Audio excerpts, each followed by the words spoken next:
Good evening, televiewers, ladies and gentlemen, our faithful viewers of Viewpoint on DBS Television. It is a pleasure having you for another edition, and of course, we are having an interesting topic in relation to what youth could aspire for in order to earn a living, in order to make wealth, rather than going for obnoxious or suspicious activities that doesn't permit them to earn a living the rightful way.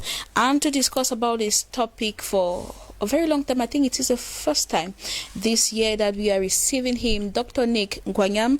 He is a social entrepreneur. I think I'm going to just wish him a happy new year, because for this year it is actually the first time. Good evening to you, Dr. Nick. I'm wishing you a happy new year. Oh, thank you very much. Thank you. It's a pleasure to be back with you here again.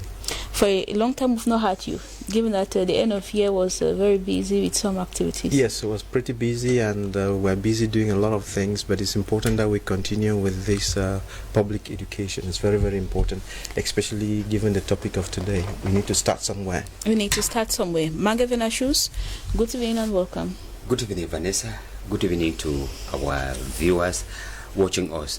Vanessa, I want to take this opportunity to greet those who are watching at us from Ngaoundere in the Adamawa region. Ngaoundere, precisely the town of Ngaoundere, because got some friends there who were, they have been faithful, followers of TBS. All right, probably it has gone across and to all our faithful viewers of Viewpoint. Stay tuned. Let us have the first part of the show.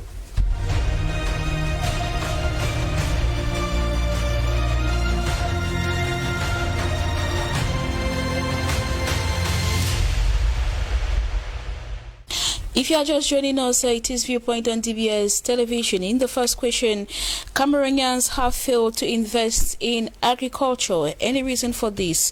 Dr. Nick, I begin with you. Yeah, there are reasons for the failure, and that's what we'll be talking about so that we can have them corrected. All right, yes. Vanessa? Yes, I share the same opinion. You share the same opinion. And in the second question, can youths of this generation settle for agriculture as a way of making wealth? Vanessa? Can they? Yes. Have they? No. Can they? Yes, but they have not. Dr. Nick? Can they? Yes. Have they? No. Okay, let us have the debate.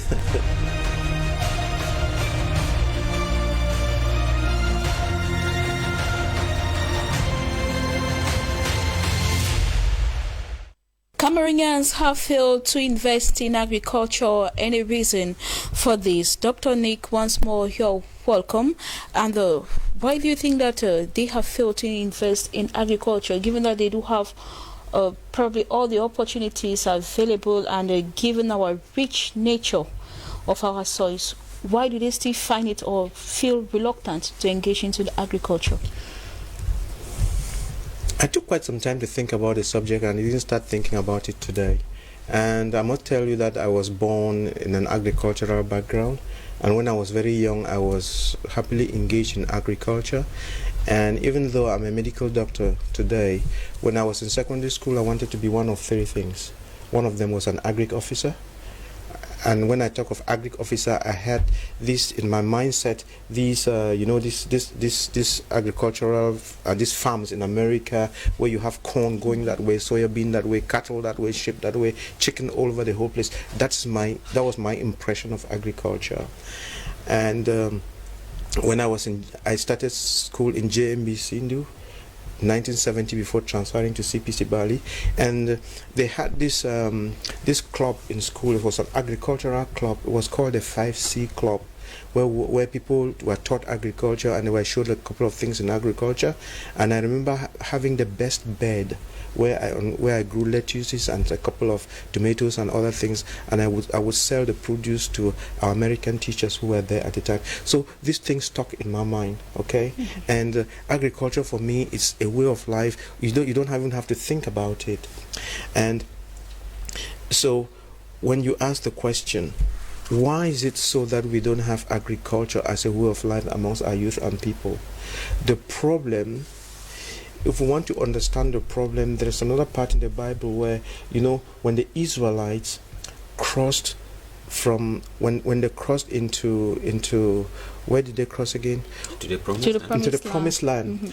Under the leadership of Joshua, the Israelites failed because Joshua and the others did not teach them where they were coming from, their background, so that you have to always teach people. If you, the adults, you don't teach the younger people who they are, where they're coming from, and show them the right things, they'll be led astray. So what is the connection here? If our youth have failed, it's because those of us, the adults, have failed. We failed to do what is right. We failed to show them the right path, and we thought that, and we showed them the path to the civil service. We showed them the path to concours. We showed them the path to white collar jobs, and we gave them the impression that if you are not a DO, you have failed. If you are not a gendarme, you have failed. If you are not a medical doctor, you have failed. If you are not, and then out of all those, we took out farming. We didn't put farming in it, and therefore, Dr. Nick, is it not because of the nature of our educational system? That is exactly it. That is exactly, you're putting the, how do you say it, a square speck in the square. You're hitting the nail with the hammer. That is exactly it.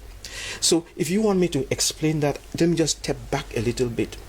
First, I have said, we have all agreed that those of us, the adults, have failed to teach the children the right thing, and therefore they don't have any models to copy, and all they can copy is what they are seeing on TV and the fast lives and so on.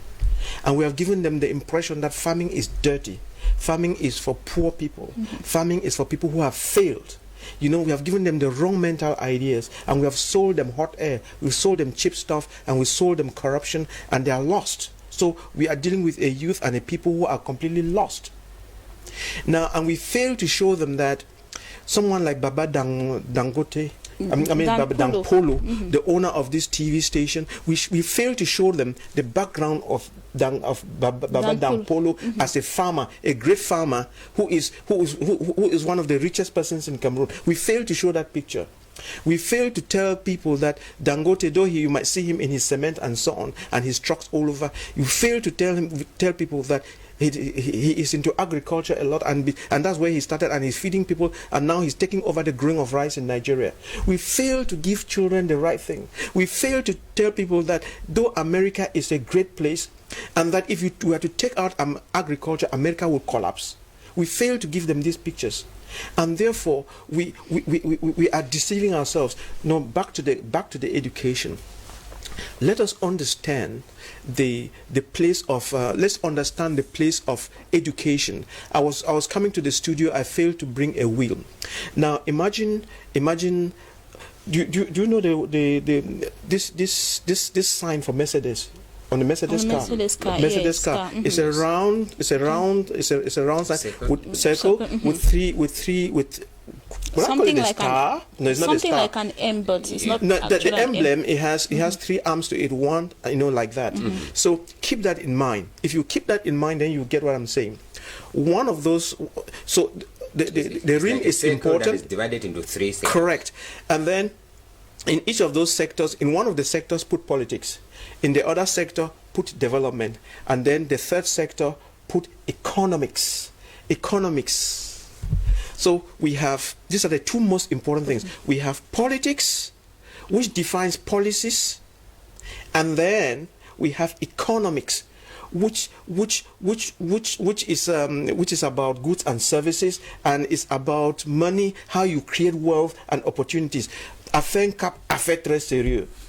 And then when you have the right policies and you have the economics and the money, that drives the development. Okay, so you have these 3 things running together. So remember, it's a wheel. Okay, and you can turn it like this. Okay, that wheel spins around. Okay, it spins around. Let's put a fulcrum at the center so that we can make it turn like a bicycle wheel. Now the thing is, what makes that bicycle wheel or that wheel of the Mercedes turn? The speed with which it's turned. It turns, or the energy with which it turns, is education. So when you have the right education, that is going to drive the politics, drive the economics, and drive the development, then that wheel turns properly. So If you can imagine what I'm trying to drive I get at. your point. When you have the wrong education, the wheel is stagnant, or is barely turning, or it goes in the opposite direction. And that is our problem. And therefore, I'm saying here, without chewing my words, that the education we've had in Cameroon for 60 years is wrong. And that's why the politics is not good. That's why the economics is limping. And that's why the development is no good. Okay, Dr. Ningwanyam, you stay with us. We get the point of view of Mange Venashus. Mange Venashus, adding to this philosophy that Dr. Nick just raised, what more could push these young Cameroonians not to engage or to have that interest in agriculture? Yes, Vanessa, when Doctor was speaking about his childhood life days in school, you know, I had to flash back when I was in primary school, secondary school, because I did my first cycle when I was in the village. And it was automatic that every Saturdays we are going to the farm. You know, they never ask your opinion. You just know that on Saturday, in the morning, we are going to the farm.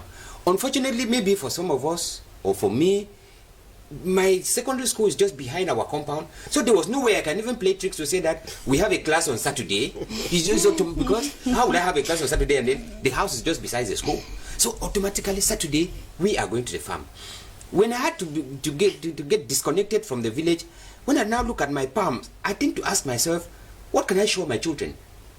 Because when I look at my palms, they are just like that of a child. Whereas those days in the village, you look at your palm, you touch the palm, they feel like that of a man. Because every Saturday you hold the hoe. You, all of us, there was no girl, no boy for us. Everybody goes to the farm and work. But now that disconnection, it has become, you know, you don't feel, you know, they don't identifying. I'm talking about the issue of, we are saying Cameroonians have failed in investing in agriculture. Doctor was talking about the issue of what we want to get into the civil service. There is this issue of magical syndrome that the young have been taught to, you know, to think of, to dream of. Everybody wants to have a magical. We don't think that you can create your own world from the farm. President Paul Biya spoke to Cameroonians about 3-4 years ago, asking them to go back to the farm, that agriculture does not fail. And it would appear that Cameroonians have not maximized on that call of the president to go back to the farm. Why? Because when you look at what our elder brothers and sisters are doing, you have the impression that if I go to the farm to plant corn, plant beans, granite, cassava, all this, it will take so many, maybe years, perhaps. Plant cocoa, coffee. When will this mature for me to sell and have money? Whereas if I were in the public service, within 2-3 years, I drive in my own car, I build a duplex and all this. That is what Doctor was talking of corruption. Mm-hmm. We've taken corruption and we've shown to our young people to believe that you can live a life, you can build your future on corruption. You can build your future on ill-gotten wealth. That is what we are growing in Cameroon to discover. Instead of letting people understand that you can build your wealth from scratches. That is why you see somebody will tell you that I prefer to be, you know, appointed a minister and I steal my own money and I am locked in Kondengi where I will be kept in a VIP cell while the money is standing outside. You don't hear somebody saying, I prefer to invest in agriculture where I will grow corn, cassava, granules and sell and become a rich person. Doctor said something about Babadan Pulo. When you say Babadan Pulo, people don't think of him as a farmer, as he's saying. Mm-hmm. Babadan Pulo, you think of him as a millionaire. Ask the question, where is the money coming from? And when they say farmer, people start thinking of holding a whole. Farming is a broad term. Agriculture is a broad term that we just need to get this education into which sector of agriculture can we adopt, can we take that will bring wealth. Another issue is the concept of white-collar jobs. Ask a young man in school, primary school, maybe secondary school, what do you want to become in future? I doubt how many of them will opt to say, I want to become a farmer. No, what do you want to become in future? I want to become a minister, I want to become a director, I want to become a lawyer. Whereas all these people, if you go back into their, because when they are talking of a lawyer, a magistrate, a farmer, a director. Yeah, we have Dr. Nick, who is a medical doctor. Correct. And if you look at their background, you see that their background has an intrinsic link to agriculture. Mm-hmm. So we need to let people have this concept of white-collar job is not the way. The way is agriculture. When you listen to President Pobe at the time, he said, the farm, agriculture, or the soil, the earth, does not deceive. La terre ne trompe pas. Actually, and he's a practical example because he too do practice agriculture. That is what many young Cameroonians do fail to understand. That is it. I remember some pictures circulated of Paul Biya standing in a pineapple farm. That is to tell you people that I am also a farmer. Go to the farm. So I think that we have failed because of all this, and because, like Doctor said, some of us look at agriculture as a dirty job. We don't want to dirty our hands. We don't want to dirty our hands. We want just to, hold a pen. And that's why I was looking at, when I look at my palms, I tend to ask myself, what do I show my children? Okay, Mange Venashus. Dr. Nick, don't you think that laziness on the part of these Cameroonians do contribute to this as well? No. Is it all about the education that they received? It is not laziness. All right. It is what you have planted in their minds. If you plant the wrong thing, they go for the wrong thing. You can only blame someone for being lazy if you show them the right picture and they fail to follow that vision. But the bottom line lies with us. We have failed to teach them the right lessons, and therefore they dwell on what they know, because you can only process what you have been exposed to. Is the exposure and the messages that we have been giving them. We show agriculture as being something of some old mama with a hoe and some old papa with a cutlass. That is not agriculture. Agriculture, when we are talking about agriculture, we are talking about modernized agriculture. Agriculture where you use technology in agriculture. Forget, when I'm saying agriculture here, my brothers and sisters, forget about the hoe and the cutlass. That's not what we are talking about. That is not it. If you are thinking of agriculture, when Paul Biya says go back to the farm, it is not about the hoe and the cutlass. When you think that is the hoe and cutlass, then you already fail. Because if you ask me to go and do the hoe and the farm kind of agriculture, I wouldn't. I would tell you no, thank you. It is like they say, sense pass king. Use your brain, use your mind.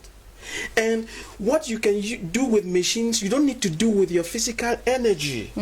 Like in one of our social media pages, I saw a young Cameroonians actually cultivating apples. Yes. Yeah, in Cameroon. Meanwhile, they are given that knowledge that no, you can't grow. Yes, you can't. Young man is in Kumu. Yes, apples. Yes, what we're importing. When you talk about apples, even I think I did send something. There's a family in Kenya, in Nakuru or somewhere like that. They have a YouTube.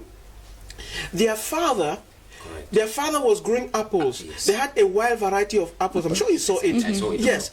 And then these children, they went to the university. I think they've lost their father already. Yes. But they came back and then went back to that apple farm, took the variety of apples which does best in that environment, and they have hectares of the apple, and they grow them bio. And they export these apples to we import apples. But Kenya, these young people are exporting apples back to Europe. So the problem is with us.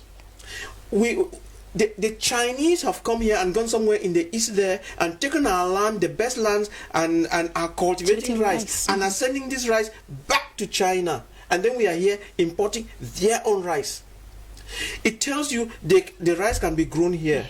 The rice can be grown in the north. It can be grown in Dop. It can be grown as Sancho. Yes, even the center. There is wetland rice, and then there's upland rice. We have the possibilities. It's just that, and I don't blame the youth. I blame the Ministry of Agriculture. I blame the Ministry of Education. I blame our government. I blame our parents. We don't do the right thing. You take money, 300 billion. To buy rice and fish every year, when you could have stimulated children to be doing this thing and earn this money. In fact, we are just dumb. Can youths of the Android generation settle for agriculture as a way of making wealth? Mange Venashus, you think yes, they can, but they have not. Of course, they can, and they have not. Why? When I say they can, it's not as if to say that youths of this Android generation are already, that they are lazy than those who were before them. No. The thing is, like Doctor said, they sold to us a wrong dream. They told us that surviving through the use of, through the wrong way is the means to achieve wealth. That's why I was saying that a young man would not understand what it means to go and plant corn, to go and plant groundnuts, plant soya beans. When I cite these issues, there is another person who is also into this thing. They called him General Ivo Yenwo. I had the opportunity to visit one of his farms there in the central region. He is doing mechanized agriculture. He exports corn from Cameroon. These are people you may think that somebody of that caliber, he is into agriculture. Go to his farm. You see the kind of poultry products that he does out of his farm. It is not when we talk of Android generation, they can, because the advancement that we have now in science and technology should be an added advantage to them than when it was in the yesteryears. Because they have the ability now to sit using this Android generation or this Android technology, do the research, get the up-to-date techniques, you need to go to internet now and you get various farming techniques, various farming approach. Doctor said something about agriculture is not only the farm, the whole and the machete now. No. How do I grow perhaps fish? Go to the internet, they will tell you how to grow fish even without having a fish pond. You would grow fish. How do I grow, like apples were saying, how do I grow snails? How do I grow mushroom? You would have all these techniques on the internet. How many of us do exploit the internet for these purposes? That's what I meant by, yes, they can, but they are not doing it. When you see most young people now on the internet, on their Android phone, what are they doing? What's up? Hello, how are you? How are you doing? How many of them sit down to really find out, how do I do this? How do I do this from home? Vanessa, I remember when this concept of internet came, we used to go and buy 1 hour for 300 francs at the cyber cafe. And the speed was not like what we have today. Given the advancement that we have now in technology, I think this is the high time that our young people should be able to make maximum use of this information technology age and dive into agriculture, where you would have production, doubling, tripling what our parents used to do at that time. Now there are hybrid seeds that we can use. You can even buy them directly online, and you do production that will not even take us the time that we used to do. I remember when I said we used to go to the farm for you to cultivate a huge chunk of area, and then you see the output would be very small. But now there are possibilities that if you do that now, you would have huge harvest. So I think that is high time that our young people should go back, use the advantage of their time. We call them Android generation, and make maximum use of agriculture, Vanessa. Thereby permitting this Android generation youth to make wealth. Dr. Nick, your point of view, you think that yes? Like Vanessa was speaking, Vanessa was speaking. Let me just say a couple of things. Agriculture, the way it is, when we talk agriculture, a lot of people just think only of farm, they think only of crops. But it was a mistake in our government that that agriculture was split into animal husbandry and plants whatever. Fisheries and the rest. It's wrong. It's wrong. We need to bring the animal kingdom, yes, and the plant kingdom, livestock fishery, and then crops and so on, and put them together, fuse them together, so that when a child has a farm, he has his growing vegetables and growing this thing, and has fish and chicken over here and so on. The way we did it, we split it so that the local person his farming is limited to corn and beans and potatoes, and then the bororo man is for cattle rearing and so on, and then the chicken gets missing. The chicken rearing is for Bameleke people, and then the fish rearing is for some people who have lost their way. No, we have split this thing, so it's not cost effective, in the sense that when you are running a farm, the farm is seasonal. We are talking about the farm. If you grow corn or beans, you have these swings, okay? And so when the corn or the beans, or we are talking corn or beans, but we should grow other things. It's just a way of talking.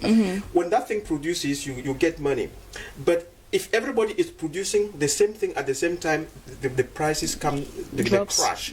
So that's another thing that we need to talk about. That is how you process food, so that you have these things spread over the time, and then post-harvest losses should be mitigated. Okay, and then what you need to do is to, you know, grow fish, grow chicken, and so on, and some byproducts from the agricultural from the plant farm are going into feeding the animals. The animals, and the animal waste are going, so that you have you have a whole circle. So that you give a child 1 hectare, and the child can live on 1 hectare and be productive on 1 hectare. And then what he learns and does well on 1 hectare, he can multiply on 4, 5, 6, 10 hectares. And so we need to teach them all these things. Food processing, how do you use the solar energy to dry the food and so on. Like Vanessa was saying, please, young people and old people, use that internet, go to the YouTube and Google search all of these things and watch them on YouTube, and you will learn a lot. I can tell you so much about fish farming, I can tell you so much about food processing, I can tell you so much about, I don't know what, even marketing product, but I didn't go to school for that. I sat at my desk, and then instead of just chatting, yeah, hello, and making noise, but I was using the internet to do these things. But you would have noticed, Vanessa, or you would have noticed that our WhatsApp groups, you go there, people are only insulting each other, even on an educated group, you say, but how is this done? People are silent. But when you insult somebody and say he is CEO, he is a sardinard, then people noise. But nobody talks constructive talk, and that is the problem. We have been so traumatized or messed up in our minds that people go, you know, to school, you study and you have a master's, but you have a master's in a subject and you have this tunnel vision and you cannot go beyond it. And take people out of that and they are lost. And so when you come up with a topic that needs them to go and do research, they pretend they don't know. And besides, it doesn't argue with their spirit, because they have never grown in it, and it doesn't make sense. So we are a lost people, and we need to do this. And you probably, before you take back the microphone, you probably have heard me saying that if we take the agriculture right, what we need to do is we need to make sure that agriculture is an obligatory subject in primary school, an obligatory subject in secondary school, and an obligatory subject even in university. And if I had power today, I would change 70% of our universities to become polytechnics, and people working in our government offices and so on. If you have no notion of agriculture, I throw you out. It's very, very important. Because all these people, you see, like if let's say you are a gendarme sent somewhere, don't just depend only on your salary. You and your wife should be growing tomatoes at the back of your house. Something like that. Okay, teachers, you should be doing the same, so that you know what is you are taking from the farm, it helps supplement your salary. But when you have people depending on their salary, sooner or later, very often, reason why they end up miserable. So we need to, we can create 2 million jobs for youth in Cameroon every 2 years if we use agriculture, use technology, and do what is right. Thank you very much, Mange Vanessa, for your contributions. Thank you. And to you, Dr. Nick, it has been a pleasure having you. Thank you. I just hope that, like we were saying off camera, that this particular tape should be played over and over and over on this media, on social media, until people get it right. Either we wake up and do it right, or the Chinese are going to take over Africa, they are going to take over Cameroon, because the Chinese are coming, they will grow the rice in Cameroon and feed us. By that time, we'll become total slaves. Ladies and gentlemen, this was the package we prepared for you today. Thank you very much for watching, and stay tuned to DBS Television. Hope that this has brought more insight into what youth could do to earn wealth or to earn a living. Goodbye.